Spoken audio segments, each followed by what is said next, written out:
السلام علیکم ورحمۃ اللہ وبرکاتہ۔ وعلیکم السلام ورحمۃ اللہ وبرکاتہ۔ مولوی سید محمد عبدالواسع حسینی بخاری چشتی المعروف امان اللہ نورانی صاحب کی جانب سے ایک مضمون کی ریکارڈنگ کی جا رہی ہے جس کا عنوان ہے قوموں کی تقدیر۔ مضمون نگار ہیں مولانا خالد سیف اللہ رحمانی صاحب، صدر آل انڈیا مسلم پرسنل لا بورڈ۔ اسلام سے پہلے مختلف قوموں میں عورتوں کو وراثت نہیں ملتی تھی۔ ان کا خیال تھا کہ جو لوگ دشمن سے پنجہ آزمائی کر سکتے ہیں، لڑ سکتے ہیں اور قوم کی حفاظت اور مدافعت ڈیفنس کا فریضہ انجام دیتے ہیں، انہی کو میراث پانے اور خاندان کی ملکیت میں حصے دار بننے کا بھی حق حاصل ہے۔ وہ مرد حضرات ہوتے تھے، غرض جسمانی طاقت اور مقابلے کی قوت کو بڑی اہمیت حاصل تھی۔ اسی کو قوموں کی سربلندی کا راز اور غلبہ و اقتدار کا وسیلہ ذریعہ تصور کیا جاتا تھا، سمجھا جاتا تھا، اور بڑی حد تک زمانے کے حالات کے لحاظ سے یہ بات درست بھی تھی۔ لیکن آج حالات تبدیل ہو چکے ہیں، بدل چکے ہیں، اور قوموں کی تقدیر میدان جنگ کی للکار اور شمشیر و آہن کی جھنکار، یعنی تلوار اور نیزوں کی آواز کے بجائے علم و تحقیق کے مراکز اور دانش گاہوں سے متعلق ہو گئی ہے۔ اب جنگ وغیرہ کا نہیں ہے بلکہ علم کا زور ہے، چرچا ہے۔ جو قوم علم و فن سے خالی اور فکر و دانش سے محروم ہو، خواہ وہ کتنی ہی بڑی تعداد رکھتی ہو، لیکن اس کی حیثیت مٹی کے ڈھیر کی ہے جو ہمیشہ پاؤں تلے روندی اور قدموں کے نیچے بچھائی جاتی ہے۔ اللہ اکبر۔ اس کی ایک کھلی ہوئی مثال جاپان اور خود ہمارا ملک ہندوستان ہے۔ ہم آبادی کے اعتبار سے دنیا کی دوسری سب سے بڑی طاقت ہیں، اور ہمارے ملک کا رقبہ بھی کچھ کم نہیں، یعنی زمین جو ہے اپنی وہ بھی کچھ کم نہیں۔ قدرتی وسائل جتنے اس ملک کو حاصل ہیں، کم ہی اس کی مثال ملے گی۔ جاپان آبادی کے اعتبار سے بھی اور رقبے کے اعتبار سے بھی ہم سے بہت چھوٹا ملک ہے، قدرتی وسائل میں بھی وہ ہمارا مقابلہ نہیں کر سکتا۔ لیکن آج کو ہم جاپان کے سامنے دستے سوال پھیلانا، یعنی جاپان کے سامنے ہاتھ پھیلانا اور کشکول گدائی بڑھانا پڑتا ہے، یعنی جاپان سے ہم کو مدد لینی پڑتی ہے۔ یہ صورتحال محض علم و دانش کی طاقت کا ادنا کرشمہ ہے۔ اسلام وہ مذہب ہے جس نے اپنی آمد کے اول دن سے، پہلے ہی دن سے علم پر زور دیا ہے۔ پیغمبر اسلام صلی اللہ علیہ وآلہ وسلم جس سماج میں، جس سوسائٹی میں پیدا ہوئے اور نبوت سے سرفراز کیے گئے، اس میں کیا کچھ برائیاں اور کوتاہیاں نہیں تھی۔ شرک عام تھا، سینکڑوں دیویوں اور دیوتاؤں کی پوجا ہوتی تھی، طاقت کی حکمرانی تھی، نہ جان محفوظ تھی، نہ مال، اور نہ عزت و آبرو۔ بے حیائی اور بے شرمی کی کوئی بات نہیں تھی جو سماج میں نہ پائی جاتی ہو، یعنی ہر طرح کی برائیاں موجود تھیں۔ بظاہر خیال ہوتا ہے کہ ان حالات میں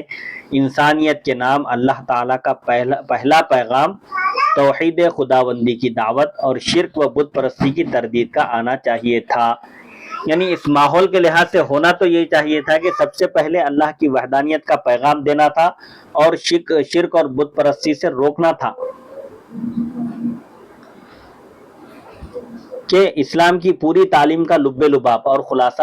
یہی خدا کی وحدانیت کا تصور ہے۔ اسلام کا بنیادی تصور کیا ہے؟ اللہ کو ایک ماننا ہے۔ یا پھر پہلی وحی ظلم و جور کی مذمت اور عدل و انصاف کی ترغیب کی بابت ہونی چاہیے تھی۔ پہلی جو وحی آنا چاہیے تھا اس میں انصاف کی تعریف ہونا چاہیے تھا اور ظلم کی مذمت ہونی چاہیے تھے، کیونکہ انسان سب سے زیادہ ضرورت مند ایسے سماج کا ہوتا ہے جو پرامن ہو، امن و سلامتی والا ہو، ظلم و زیادتی سے محفوظ ہو اور بقائے باہم کے اصول پر قائم ہو، کسی کو کوئی تکلیف نہ دے، سب جیو اور جینے دو کے اصول پر کاربند رہیں۔ ایسے سماج کا انسان خواہش مند ہوتا ہے۔ لیکن غور فرمائیے کہ آپ صلی اللہ علیہ وآلہ وسلم پر جو پہلی وحی نازل ہوئی اس میں صراحتاً وضاحت کے ساتھ ان باتوں کا کوئی ذکر نہیں، بلکہ فرمایا گیا کہ اپنے رب کے نام سے پڑھیے جو تمام کائنات کا خالق ہے۔ یعنی سب سے پہلے پیغمبر کے ذریعے سبحان اللہ، انسانیت کو جس بات کی دعوت دی گئی سبحان اللہ، وہ تعلیم ہے، کیونکہ علم ایسا سرچشمہ ہے جس سے تمام بھلائیاں پھوٹتی ہیں، نکلتی ہیں، اور تمام مفاسد یعنی تمام خرابیوں کا مداوا ہوتا ہے، یعنی تمام خرابیوں کو دور کیا جا سکتا ہے۔ سبحان اللہ۔ اسی لیے امام مالک نے فرمایا کہ علم روشنی ہے، العلم نور۔ اگر کوئی مکان اندھیرا ہو تو اس میں چور اور ڈاکو کا داخل ہونا بھی آسان ہوتا ہے اور وہ سانپ کیڑوں کی بھی آماج گاہ آنے جانے کی جگہ بن جاتا ہے۔ ان میں سے ہر ایک کا مقابلہ الگ الگ، ہر ایک سے مقابلہ کرنا دشوار ہے، لیکن چراغ جلا دیا جائے اور مکان روشن ہو جائے تو نہ چور اور ڈاکو کو گھر میں آنے کا حوصلہ ہوگا، نہ سانپ کیڑے اس مکان کو اپنا ٹھکانہ بنائیں گے۔ علم کو روشنی کہہ کر آپ صلی اللہ علیہ وآلہ وسلم نے اسی حقیقت کی طرف اشارہ فرمایا ہے۔ ہر برائی کو الگ الگ دور کرنا اور ان کا علیحدہ علیحدہ سپریٹ مقابلہ کرنا آسان نہیں، لیکن تمام برائیوں اور مفاسد خرابیوں کا اصل سرچشمہ جہالت اور علم سے محرومی ہے۔ کسی سماج میں جب علم کی روشنی آ جائے تو خود بخود سماج کی برائیاں دور ہوں گی اور علم و دانش کی آگ ان کو پھونک کر رکھ دے گی، یعنی جلا کر رکھ دے گی۔ رسول اللہ صلی اللہ علیہ وسلم کو اس کا اتنا پاس و لحاظ تھا کہ مکہ میں ہر طرح کی دشواری کے باوجود آپ صلی اللہ علیہ وآلہ وسلم نے دار ارقم کو تعلیم و تربیت کا مرکز بنایا اور اول دن سے، پہلے ہی دن سے اپنے رفقا، اپنے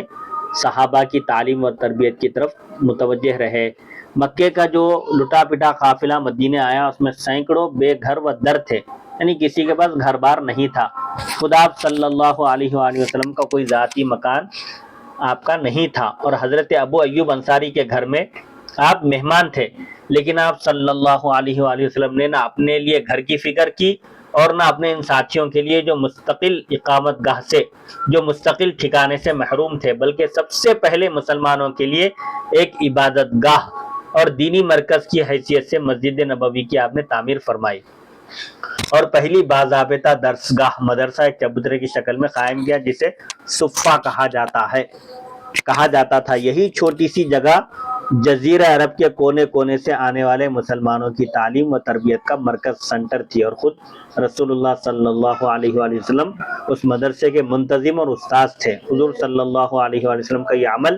ہمیں بتاتا ہے کہ مسلمان گھر بار اور دوسرے اسباب آسائش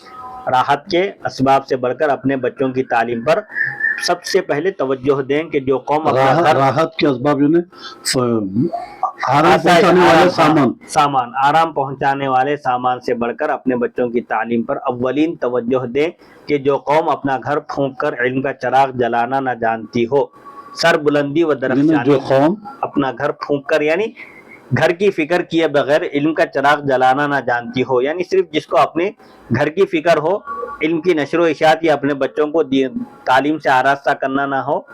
سر بلندی اور درخشانی کبھی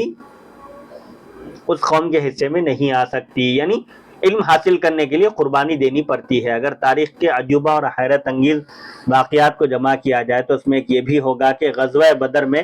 70 اہل مکہ مسلمانوں کے ہاتھ گرفتار کیے گئے۔ اس وقت مسلمان سخت معاشی مشکلات سے گزر رہے تھے، فائنینشیل کرائسس چل رہا تھا، نہ ان کو معقول غذا میسر تھی، نہ ضرورت کے مطابق لباس تھا۔ فائنینشیل کرائسس یعنی معاشی بحران، پیسہ وغیرہ بھی نہیں تھا مسلمانوں کے پاس، اور نہ مناسب رہائش گاہ، گھر بھی ٹھکانے بھی نہیں تھے، اور تو خود اور آپ صلی اللہ علیہ وآلہ وسلم کے یہاں ہفتوں بلکہ بعض احادیث میں ہیں 2 مہینے تک چولہا سلگنے کی نوبت نہ آتی تھی، کھجور کھا کر پانی پی کر گزارا کرتے تھے۔ اس عہد میں، اس زمانے میں شاید ہی کوئی مسلمان گھر ہو جو فاقہ مستی کی لذت سے ناآشنا رہ گیا ہو، یعنی فقر و فاقے کی جو لذت ہے وہ ہر ایک صحابی کو میسر تھی۔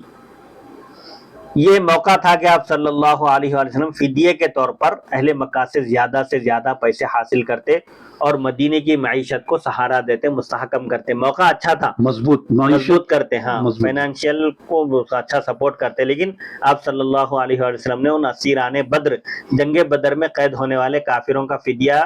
یہ بھی مقرر کیا کہ جو لوگ لکھنا پڑھنا جانتے ہوں وہ 10 مسلمانوں کو لکھنا پڑھنا سکھا دیں۔ آپ صلی اللہ علیہ وسلم کے اس عمل میں امت کے لیے نمونہ ہے کہ گو ہمیں بھوکے رہنا پڑے، ہماری کروٹیں فاقوں سے بے سکون ہوں اور دنیا کے اسباب راحت کے اسباب ہمیں کم سے کم میسر ہوں، لیکن ہر قیمت پر ہم اپنے بچوں کی تعلیم و تربیت کو اولیت دیں، ترجیح دیں اور تعلیم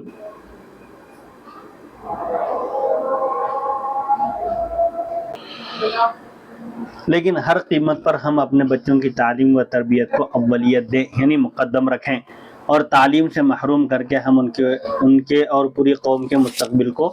ضائع نہ ہونے دیں۔ آپ صلی اللہ علیہ وآلہ وسلم کے عمل سے یہ بات بھی واضح ہوئی کہ اسلام نے تعلیم میں کسی تنگ ذہنی اور تعصب کو راہ نہیں دی ہے۔ راستہ نہیں دیا۔ علم کا حصول بہرحال ایک نعمت ہے، چاہے وہ غیر مسلموں سے حاصل ہو،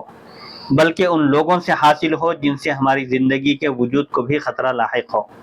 بشرطے کہ ان سے ہمارے ایمان و عقیدے اور ہماری مذہبی قدروں کو نقصان کا اندیشہ نہ ہو۔ اسلام کسی بھی ایسے علم کا مخالف نہیں جو انسانیت کے لیے فائدہ مند ہو، نافع ہو، نہ وہ کسی زبان کا مخالف ہے۔ خود رسول اللہ صلی اللہ علیہ وآلہ وسلم نے اپنے بعض رفقا صحابہ کو عربی زبان کے علاوہ بعض دوسری زبانوں کے سیکھنے کی ہدایت فرمائی اور فرمایا یہ تمام ہی زبانیں اللہ کی پیدا کی ہوئی ہیں۔ قرآن مجید میں اللہ تعالیٰ نے ارشاد فرمایا اعوذ باللہ من الشیطان الرجیم ومن آیاتہ خلق السماوات والارض واختلاف السنتکم والوانکم، یعنی تمہاری زبانوں کا مختلف ہونا،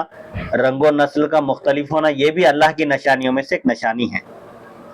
علم نافع کو آپ صلی اللہ علیہ وسلم نے بہترین عبادت قرار دیا ہے۔ مجموع الزوائد علم نافع فائدہ دینے والا علم، جلد 1 صفحہ 120۔ اور علم کے حصول کو حاصل کرنے کو ہر مسلمان کا مذہبی فریضہ مقرر فرمایا۔ آپ صلی اللہ علیہ وسلم نے فرمایا کہ انسان کی موت کے بعد بھی 3 چیزوں کا اجر اسے پہنچتا رہتا ہے، حالانکہ اس کے تمام اعمال منقطع ہو جاتے ہیں۔ من جملہ ان کے ایک ایسا علم ہے جس سے اس کے بعد بھی لوگوں کو نفع فائدہ پہنچتا رہے۔ افسوس کہ جس امت کو سب سے پہلے پڑھنے کی تعلیم دی گئی اور اس کے ہاتھوں میں قلم تھمایا گیا، وہی ہے کہ آج جہالت و ناخواندگی یعنی جہالت اور تعلیم سے محرومی اس کے لیے وجہ امتیاز بنی ہوئی ہے۔ مسلمانوں کا طرہ امتیاز اس وقت جہالت بن گیا ہے اور دبی کچلی قومیں بھی اس میدان میں اسے پیچھے چھوڑ چکی ہیں۔ یعنی پس جن قوموں کو پسماندہ سمجھا جاتا تھا وہ لوگ بھی مسلمانوں یعنی پیچھے رہنے والی، وہ بھی مسلمانوں کو تعلیمی میدان میں پیچھے چھوڑ چکی ہے۔ ایک ایسی قوم کے لیے جس نے سینکڑوں سال تک اس ملک کے طول و عرض یعنی اس ملک پر حکومت کی ہے، اور آج بھی اس ملک کا کوئی خطہ نہیں جہاں اس کی فرما روائی اور عظمت رفتہ کے انمٹ اور قلب و نگاہ کو محو حیرت کر دینے والے نقوش موجود نہ ہوں۔ عظمت رفتہ یعنی اس کی جو شان و شوکت تھی سابق میں، جیسے مسلم بادشاہوں نے تقریباً 1000 سال تک ہندوستان پر حکومت کی اور تاریخی عمارتیں انہوں نے یادگار چھوڑی، جیسے چار مینار ہے، قطب مینار ہے،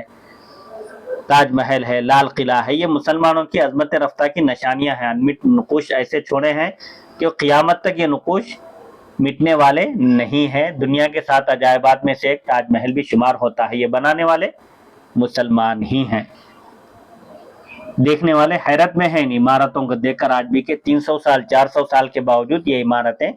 قائم ہیں اور اپنی جگہ کھڑی ہیں، مگر عظمت رفتہ کے نقوش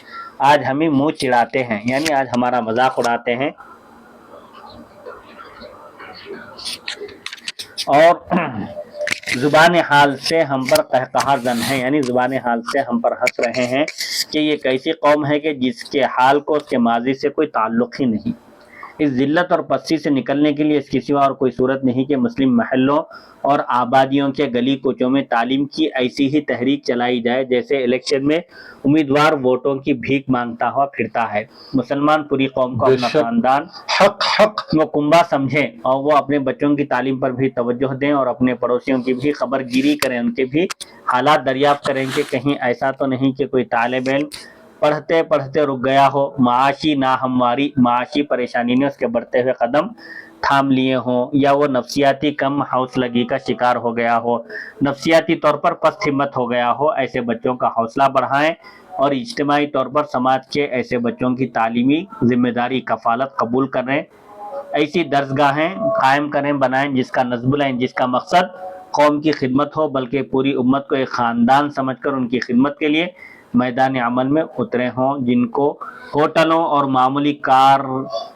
خانوں میں کم سن بچوں کا برتن دھونا اور جھاڑو دینا تڑپا دیتا ہو، جن کے چہرے بچھرے سے ذہانت ظاہر ہو اور جن کی آنکھیں ان کی اندرونی ذکاوت و فراست کی چغلی کھاتی ہوں۔ یعنی اندرونی ذکاوت، یعنی جو بچے ذہین ہیں، ٹیلنٹڈ ہیں، ایسے بچوں کا انتخاب کریں اور ان کو تعلیمی میدان میں اتار کر امت کے مستقبل کو سنواریں۔